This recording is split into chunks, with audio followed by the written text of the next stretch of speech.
নমস্কার বন্ধুরা, কেমন আছো তোমরা? সুচিত্রাস ব্লগ থেকে বলছি। দূরের কাছে যে যেখান থেকে আমার এই ভিডিওটা দেখছো, আশা করি স্কিপ না করে দেখতে থাকবে। তো দেখো, আজকে রান্না করে নিচ্ছি আমি দেশি মুরগি ঝোল রান্না করব আলু দিয়ে। তো মাংসগুলো আমি দেখো পিস করে নিয়েছি, কেটে নিয়েছি, পেঁয়াজ রসুন আদা সঙ্গে দুটো আলু কেটে নিয়েছি।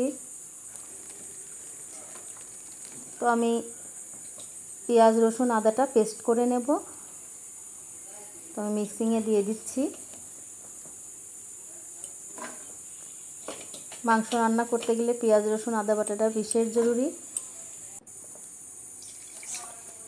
তো অল্প একটু জল দিয়ে দিলাম, দিয়ে এখন এটা পেস্ট করে নেব। আর মাংসটা একটু ম্যারিনেট করে নিচ্ছি।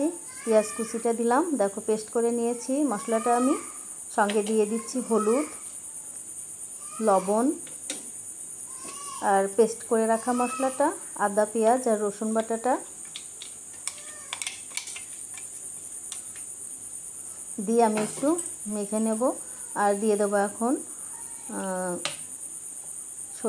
সয়াবিন তেল দিয়ে দিলাম, সাদা তেলটা। মরিচের গুঁড়ো দিয়ে দিলাম। আর পেস্ট করার সময় আদা রসুনের সঙ্গে আমি ধনিয়া গুঁড়োটা দিয়ে দিয়েছি 2 চামচের মতো, একসঙ্গে পেস্ট করেছি। তো এখন একটু আমি মেখে নিচ্ছি, নিয়ে কিছুক্ষণের জন্য রেখে দেব।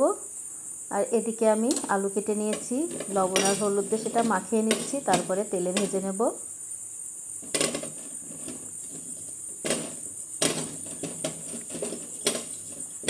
আসলে মাংসতে আলু দিলে একটা আলাদা টেস্ট লাগে, তো আজকে একটু আলু দিয়ে রান্না করছি। তো কড়াই দিয়ে দিয়েছি চুলোয়। তো আমি এখন কড়াইয়ে তেল দিয়ে দিচ্ছি, দিয়ে আলুটা ভেজে তুলে নেব। একটু হালকা লাল করে ভেজে তুলে নেব আলুগুলো।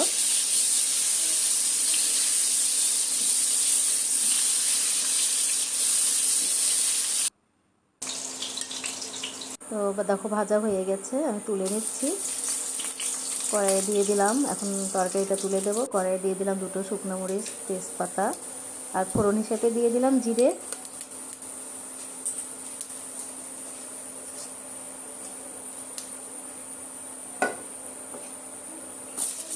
সঙ্গে দিয়ে দিচ্ছি কুচি করে রাখা পেঁয়াজ। একটু ভাজা ভাজা করে মাংসটা দিয়ে দেব তেলে।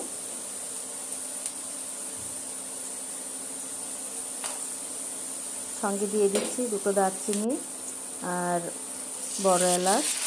এবারে মাংসটা দিয়ে দিলাম, দিয়ে এখন ভালো করে একটু কষিয়ে নেব।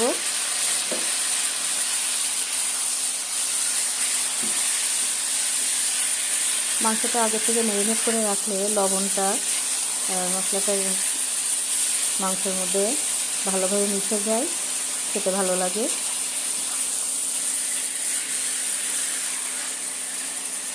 দেশি মুরগির ঝোলটা একটু পাতলা হলে ভালো লাগে। তো আমি একটু ভালো করে কষিয়ে নিচ্ছি।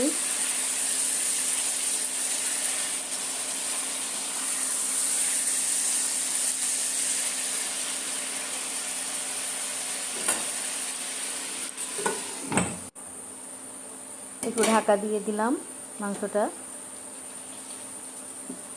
ঢাকনা তুলে আবার একটু আমি ভালো করে নেড়ে চেড়ে নিচ্ছি। অনেকটা কষানো হয়ে গেছে, দেখো ভাজা ভাজা ভাব হয়ে এসেছে।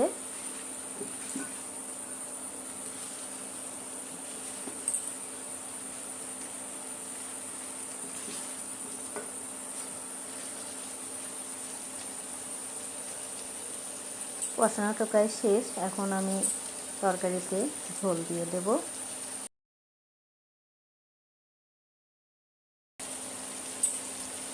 আলু দিয়ে দিয়েছি, ভেজে রাখা আলুটা। সামান্য দেখো ভাজা ভাজা হয়ে গিয়েছে, তেল ছেড়ে যাচ্ছে মাংস থেকে। মশলাটা বেশ ভালোভাবে কষানো হয়ে গিয়েছে, মাংসের সঙ্গে বেশ ভাজা ভাজা ভাব এসেছে। এখন আমি জল দিয়ে দিচ্ছি। জলটা আমি গরম করে রেখেছিলাম। মাংসতে গরম জলটা দিলে ভালো হয়, কালারটাও ভালো আসে। তো এখন ঢাকা দিয়ে দিচ্ছি একটু সেদ্ধ হবার জন্য।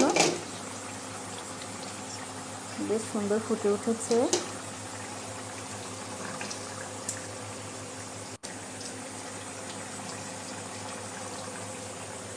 মাংস রান্না করবো, জিরা গরম মশলা দিব না, সেই জন্য তো আগে বেটে রেখেছি গরম মশলাটা আর জিরা ভেজে।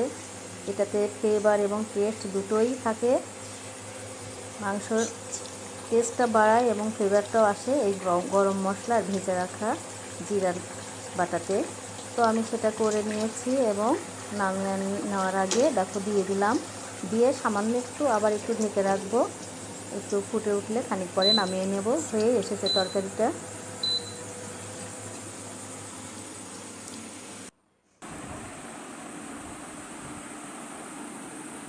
তো রেডি আমার দেশি মুরগির ঝোল, ঝাল ঝাল ঝোল আলু দিয়ে করেছি। ভিডিওটা তোমাদের কেমন লেগেছে অবশ্যই জানাবে।